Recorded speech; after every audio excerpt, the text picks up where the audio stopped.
Let's be honest for a second. Anytime someone says there's zero risk in earning money, that's usually the biggest red flag of all. P2P lending is no exception. It does carry risk, but not in the dramatic, headline grabbing way most people imagine. Today's episode is all about the clarity you need about the risk associated with P2P lending. Because once you understand where the risks actually come from, P2P lending stops feeling uncertain and starts feeling more manageable. Welcome to episode 6 of the P2P Lending Playbook. When people hear the word risk in P2P lending, they usually jump straight to one thought: what if the borrower doesn't repay? That's part of the story, but it's not the full picture. In P2P lending, risk isn't random, it isn't luck based, and it definitely isn't sudden. It's behavioral. You're lending to real people with real income cycles, real spending habits, and real financial histories, which means outcomes aren't surprises, they're probabilities. And probabilities, when understood correctly, can be designed around. That's the key difference between gambling and lending. Let's address the obvious one: repayment risk. Yes, borrowers can delay or miss repayments, but experienced lenders know that this is not a yes or no outcome.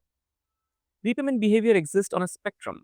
Some borrowers pay on time, some pay with short delays, and a small percentage defaults.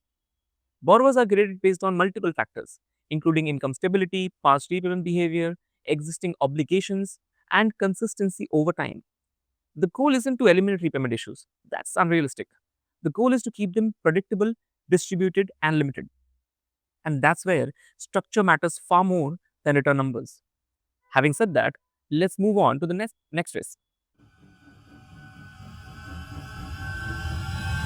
Now let's talk about a risk most lenders create for themselves: concentration. If you lend a large amount to one borrower, your entire outcome depends on that one person's behavior. But spread that same amount across multiple borrowers, and the experience changes completely. Diversification is the foundation of P2P lending. Smart lenders don't try to find the perfect borrower. They design their portfolio in a way so that no single borrower can materially hurt them. This is one risk you have complete control over, and ignoring it is usually the most expensive mistake new lenders make. Another misunderstood risk is liquidity. P2P lending works through repayment cycles. It is designed for structured cash flows, not instant exits. It is a great feature, probably only available in P2P lending. Problems arise when expectations don't match reality. If you're comfortable receiving money back gradually over time, P2P lending fits well. If you expect instant access to the full amount at any moment, it won't. Risk increases when expectations are unclear. Clarity removes that risk almost instantly. In P2P lending, the platform is the backbone of the entire system.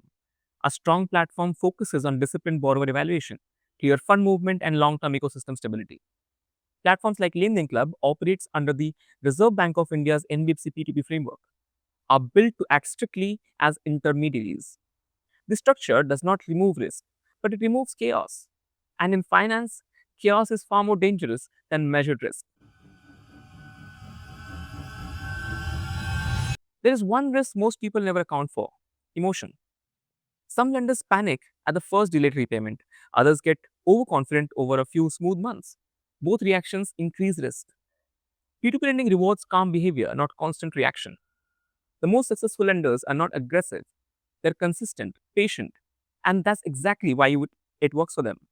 So here's the real takeaway: P2P lending isn't about avoiding risk, it's about understanding it well enough to manage it intelligently.